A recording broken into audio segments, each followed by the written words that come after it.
Olá pessoal, tudo bem? Eu estou aqui para gravar um vídeo que auxiliará na prova do ciclo 2 de matemática do bloco 2, beleza?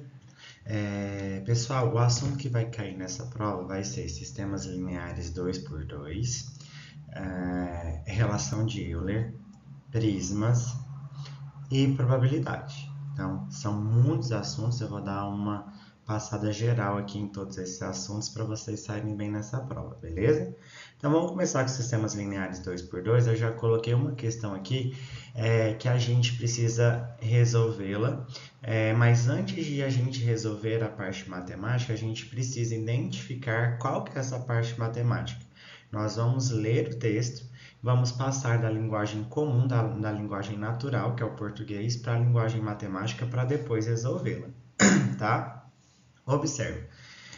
Escreva e resolva a representação algébrica do sistema linear do sistema de equações correspondente. Então, vamos lá. Então, é um sistema linear, então já vou colocar esse símbolo aqui. Ele fala assim, ó, a adição de dois números reais, eu não sei que números reais são esses, então eu vou adicionar dois números, então eu vou colocar x mais y. Estou adicionando dois números reais que eu não sei que números são esses. A adição de dois números reais distintos é igual a menos 10. Então, se eu adicionar esses dois números, eu vou obter como resultado menos 10. Sabe-se que a diferença do triplo do primeiro é 3 vezes o x. Ele falou que é a diferença do triplo do primeiro, com o dobro do segundo. Então, a diferença do triplo do primeiro com o dobro do segundo é igual a 0. Quais os números reais que satisfazem essa condição? Então, montei a equação. Né? Depois que eu monto a equação, eu tenho que escolher algum método para resolvê-lo. Eu gosto de utilizar o método da adição, então é o que eu vou aplicar aqui. Tá? Eu escolho uma incógnita para eu poder zerá-la. Ou eu escolho o x para zerar o x, ou eu escolho o y. Eu vou escolher o x porque ele está com números positivos. Quando a gente escolhe números positivos, é mais difícil a gente errar joguinho de sinal mais para frente, tá? Então, aqui, ó, eu sei que na frente do x eu tenho o número 1, né? 1x, e aqui na de baixo eu tenho o número 3.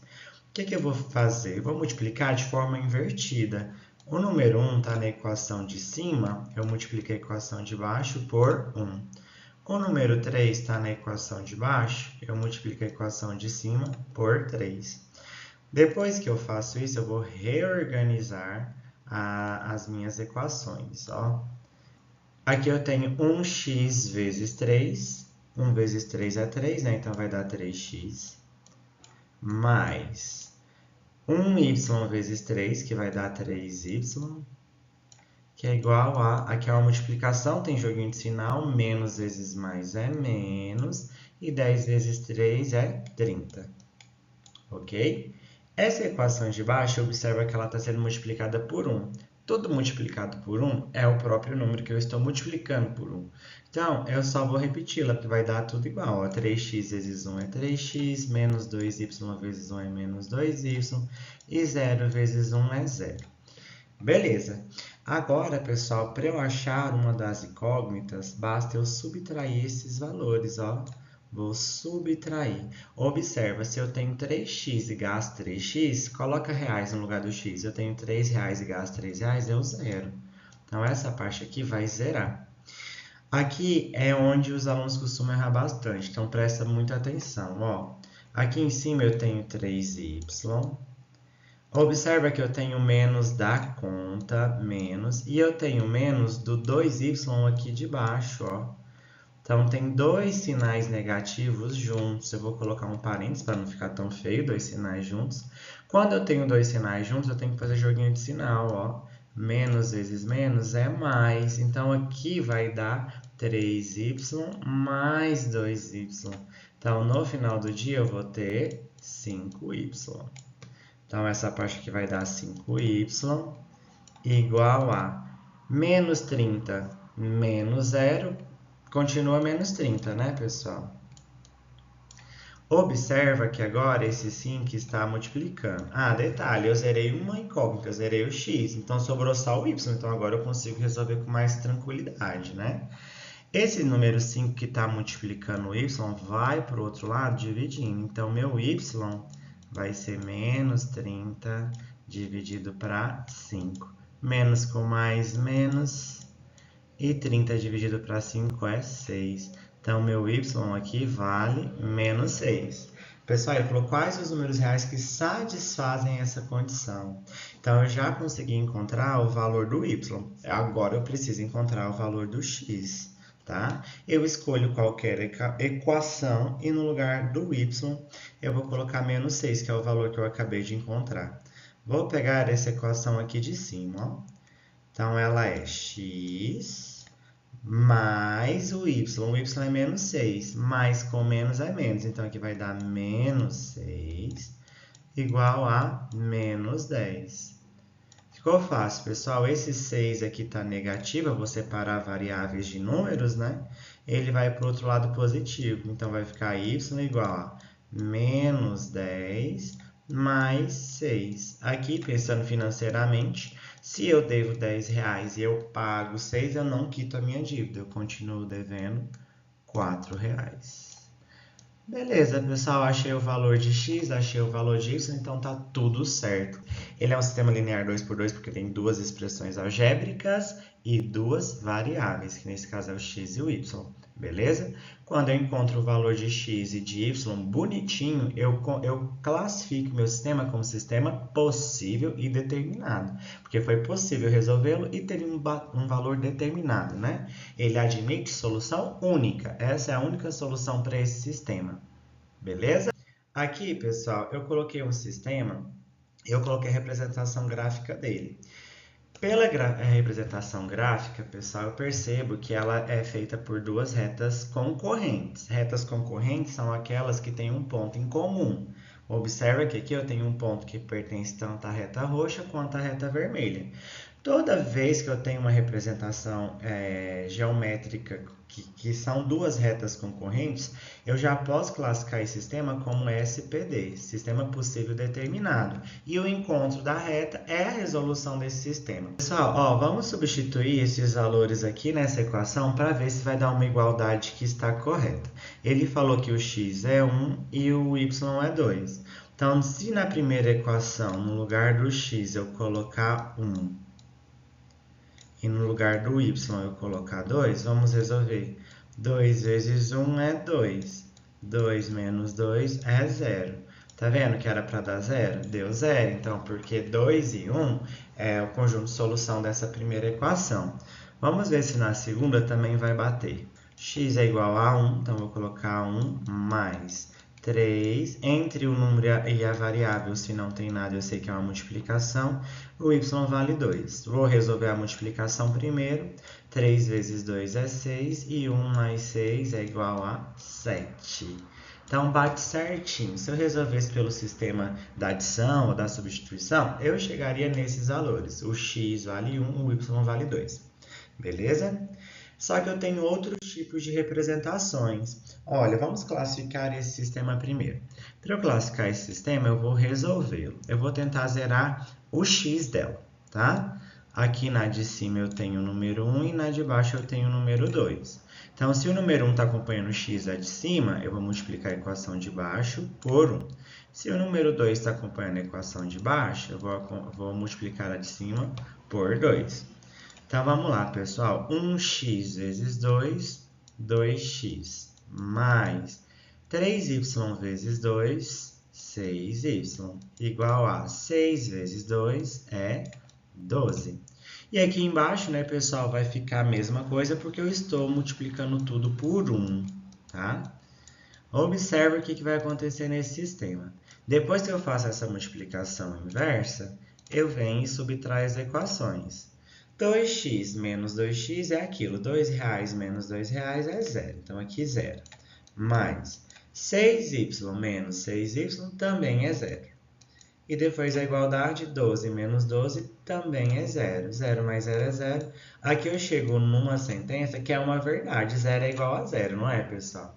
Então, toda vez que eu chego igual a zero, pessoal, não deu para achar o valor específico, né? Igual da anterior, que eu achei um valor específico para o x, achei um valor específico para y. Eu falo que o meu sistema, ele é possível, porque isso aqui é uma verdade, né? Zero é igual a zero, ele é possível. Só que ele é indeterminado, isso significa que tem vários conjuntinhos de x e y que se eu jogar aqui nessa equação, vai dar certo essa resposta, tá? Então, sistema possível indeterminado, quando eu tento resolver e dá zero igual a zero. E qual que é a representação algébrica dele, pessoal? A representação dele são duas retas iguais. Se eu fizer a reta da primeira equação, a reta da segunda, vai dar a mesma, elas são iguais, tá? Ela tem vários pontos em comum, né? Vários pontos em comum. Então, esse sistema é possível e indeterminado e a representação gráfica dele são duas retas iguais, né? E eu tenho um terceiro sistema, né? Que é o sistema indeterminado. Ó, vamos tentar zerar ele aqui. Eu vou pegar o x, ó. Aqui está o número 1 na equação de cima, eu vou multiplicar de baixo por 1. Aqui está menos 2 na de baixo, eu vou multiplicar de baixo por menos 2. Ó, 1x vezes menos 2 é menos 2x. Observa que aqui é menos 2, né? Então, aqui eu tenho um joguinho de sinal. Menos vezes menos é mais. 3y vezes 2 é 6y. Igual a... Aqui 1 vezes menos 2 é menos 2. A de baixo eu estou multiplicando por 1, então vai ficar a mesma coisa. Tá, beleza. Então, agora que eu peguei minhas equações, eu vou subtrair. Ó, menos com menos é mais, pessoal. Então, é menos 2x mais 2x. Se eu devo 2, eu pago 2, eu zero. Aqui, 6y menos 6y é zero. E aqui, ó, é menos 2, o menos da fórmula e o número 3. Menos 2 com menos 3 é menos 5. Então, aqui é menos 5. 0 mais 0 é 0, 0 é igual a menos 5. Pessoal, observa, 0 não é igual a menos 5. Toda vez que eu não consigo achar o valor específico de x e y, igual no primeiro caso. Mas no final, eu acho que 0 é igual a alguma outra coisa, que é uma mentira, né, pessoal? 0 não é igual a menos 5. Significa que esse sistema é um sistema indeterminado, ele não tem resolução, ele não admite resolução. Então, eles não têm nada em comum. Se eles não têm nada em comum, não tem um encontro da reta, não tem nenhum ponto em comum que pode ser a resolução desse sistema. Já que eles não têm nenhum ponto em comum, a representação deles no gráfico são duas retas paralelas, porque as retas paralelas elas nunca se encontram em lugar nenhum. Então, ó, guarda isso. Sistema possível e determinado, retas concorrentes. Sistema indeterminado, retas paralelas. Sistema possível e indeterminado, uma única reta que representa as duas expressões algébricas, beleza? Pessoal, vamos passar para o nosso próximo tema, que é a relação de Euler, tá? A relação de Euler é um assunto que vocês dominam bem, tá? Para eu responder a relação de Euler, eu tenho que usar uma fórmula que fala assim, ó. Faces mais vértices é igual a arestas mais 2. Então, a gente está falando de poliedros, né? Poliedros são sólidos geométricos formados por finitos polígonos e a região do espaço denominada por ele. Então, é uma figura tridimensional que é formada por polígonos. Polígonos é quadrado, triângulo, retângulo, trapézio, pentágono, hexágono. São figuras que eu consigo identificar nela vértice, que é o encontro das retas, né? A aresta, que são os lados desses polígonos, e as faces, beleza? Se eu consigo identificar esses três elementos, eu posso falar, e se ele é formado, né, por várias faces, eu posso falar que essa figura é um poliedro. Poli significa vários e edros face. Então, é uma figura que tem várias faces. Beleza? Então, vamos ler essa questão e vamos usar a relação de Euler para resolvê-la. É uma questão do Enem de 2020. Ela fala assim, ó, uma joia foi lapidada na forma de um poliedro convexo de 32 faces, sendo 20 dessas hexaedros e as restantes são pentagonais. Então, já vou pegar uma informação dessa frase, ó. No total, pessoal, eu tenho 32 faces. Então, aqui no lugar no F, eu já vou colocar 32. São 32 faces. Pessoal, se de 32 faces, 20 são hexaedros, ou seja, que possui 6 lados, sobra 12 para ser pentagonais, que tem 5 lados. Porque no total é 32, se 20 é de um jeito, 12 tem que ser da outra para completar as 32 faces. Essa joia será um presente para uma senhora que está fazendo aniversário, completando uma idade cujo número é a quantidade de vértices desse poliedro. Então, nessa questão, ele vai querer saber a quantidade de vértices. Daí a gente sai no problema, ele não deu o número de arestas, né? Como que eu resolvo uma expressão algébrica com duas variáveis em apenas uma equação? Não tem como. Então, o que eu posso fazer aqui? Calcular o número de arestas. Eu sei que arestas são os lados, né, da minha figura. Então, observa, aqui eu tenho um hexaedro. O hexaedro é uma figura que tem 6 lados. Um hexaedro tem 6 lados. Só que essa figura possui 20 hexaedros, então eu vou multiplicar por 20. Mas esse poliedro também tem pentágonos, né? Pentágonos possuem 5 lados, um pentágono, mas essa figura tem 12 pentágonos. Então, vou fazer essa multiplicação aqui, ó. 20 vezes 6 é 120, mais 12 vezes 5 é 60. E eu sei que 120 mais 60 é 180. Pessoal, só que não acaba aqui, tá? Aqui é onde os alunos costumam errar bastante também. Todo poliedro, deixa eu desenhar aqui, ó, um cubo para ficar mais fácil de exemplificar isso para vocês, ó.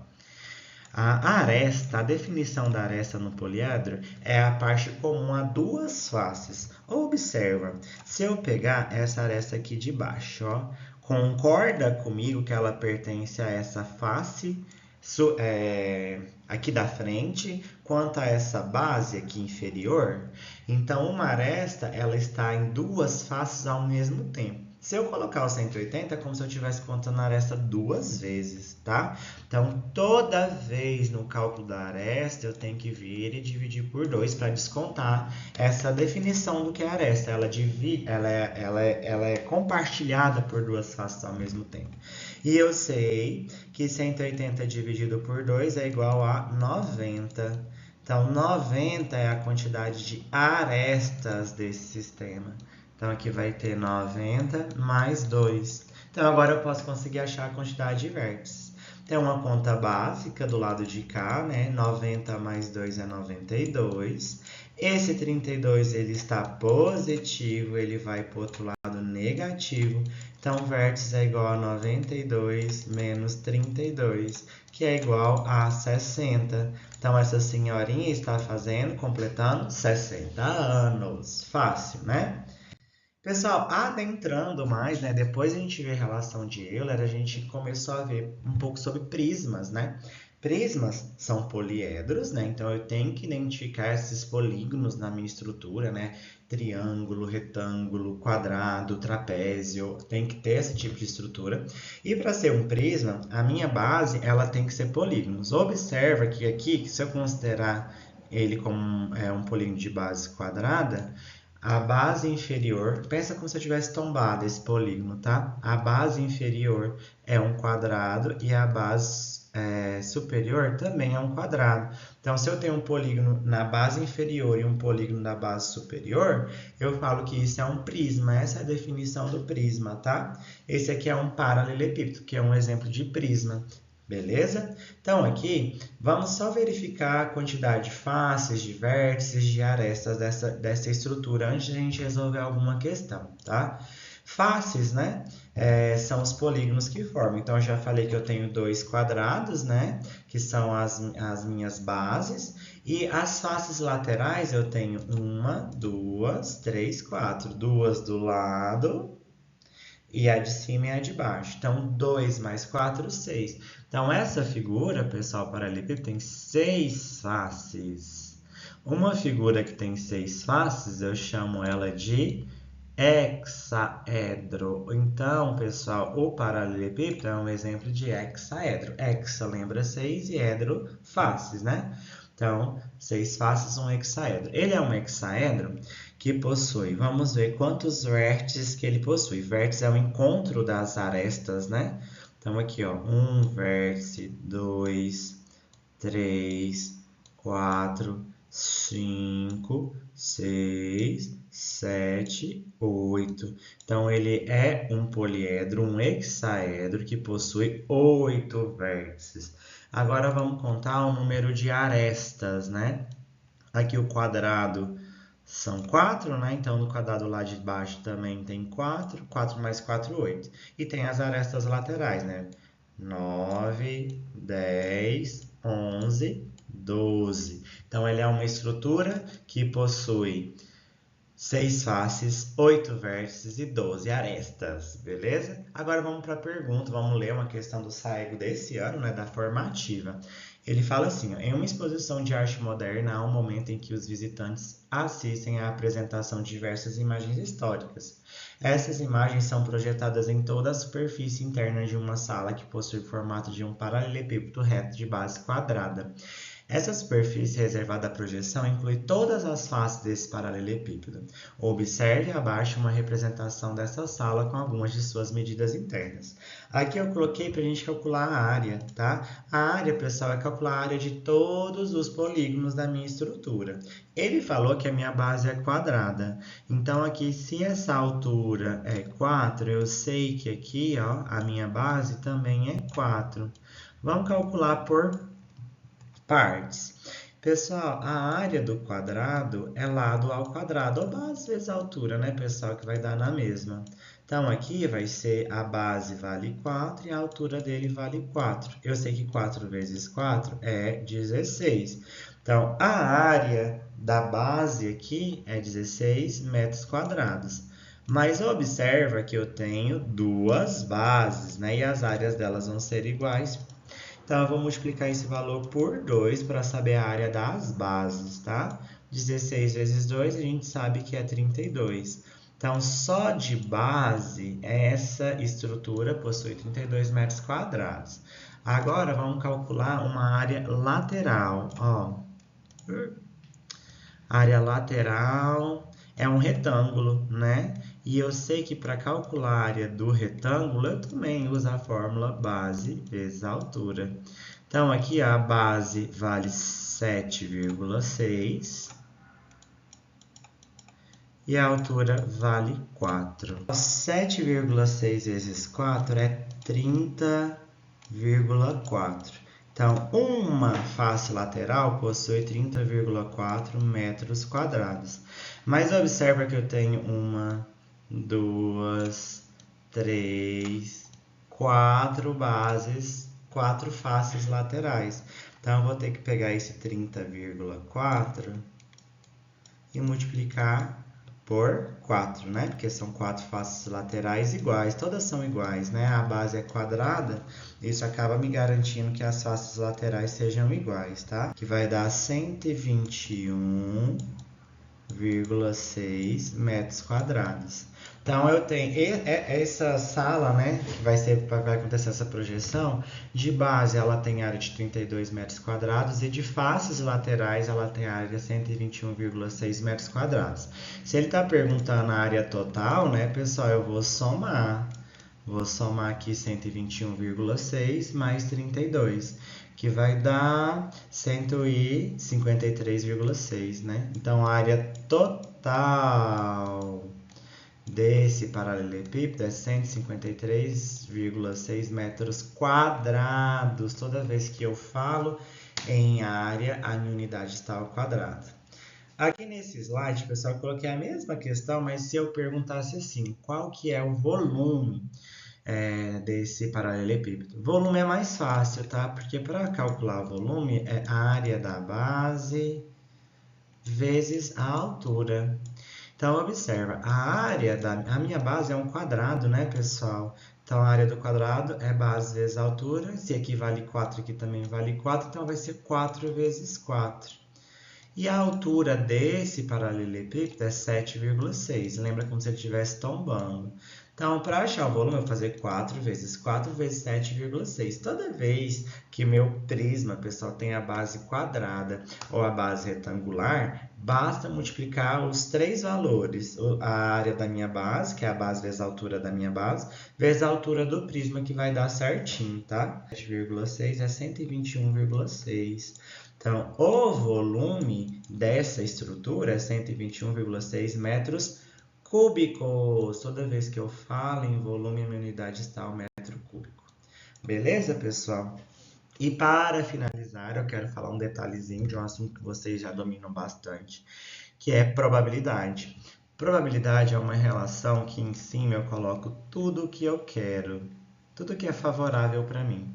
E embaixo eu coloco tudo que eu tenho, todas as situações possíveis da minha questão, tá? Então, a questão também do site 2024, da prova formativa que a gente realizou, e ela fala assim, ó, Maria comprou 3 bombons de morango, 5 bombons de coco e 4 bombons de amendoim. Então, se ela comprou 3 de morango, 5 de coco e 4 de amendoim, ela comprou ao todo 12 bombons. Isso é todos os bombons que a Maria comprou. Então, tudo que ela tem são 12 bombons. Já vou colocar o número 12 aqui embaixo. Ela colocou esses bombons em um recipiente e seu neto Gabriel foi o primeiro a retirar aleatoriamente um bombom desse recipiente. Daí eu posso perguntar assim, ó, qual que é a probabilidade do Gabriel, né, que é o neto da Maria, retirar um bombom de morango? Ele quer o de morango. Quantos de morango que ele tem? Ele tem 3 bombons de morango. Então, vou colocar um 3 aqui em cima. Então, minha resposta é 3 dozeavos, né? Essa é a probabilidade dele tirar um bombom de morango. Só que, pessoal, eu posso fazer outras perguntas. Eu posso perguntar esse valor em decimal. Para eu perguntar em decimal, eu tenho que fazer minha divisão, não é? Não é uma divisão? 3 dividido por 12. Observa que eu não consigo dividir 3 para 12. Eu começo quando o meu numerador é maior que o meu denominador. Então, eu vou colocar um zero, uma vírgula e aumentar um zero aqui. O número que eu multiplico por 12 que não ultrapassa o 13 é 2, porque 2 vezes 12 é 24. 30 menos 24, eu sobro 6. Não zerei ainda. Não vou colocar outra vírgula, né, pessoal? Porque o número não tem duas vírgulas. Mas eu vou acrescentar um zero aqui. O número que eu multiplico por 12, que vai dar 60, é 5. Porque 5 vezes 12 é 60 certinho. 60 menos 60 é 0. Então, esse valor representado em número decimal é 0,25. Se eu quero passar para a porcentagem, eu desloco 2 casas da vírgula para frente, que vai dar 25%. Então, a chance dele retirar um bombom de morango é de 25%. Então, essas 3 representações eu vou cobrar de vocês aí nessa avaliação, beleza? Pessoal, já deu muito tempo aqui. Muito obrigado. É uma prova extensa, sistemas lineares, relação de Euler, prisma, probabilidade, mas eu acho que vocês vão tirar de letra. Então, boa prova para vocês. Beijo e tchau.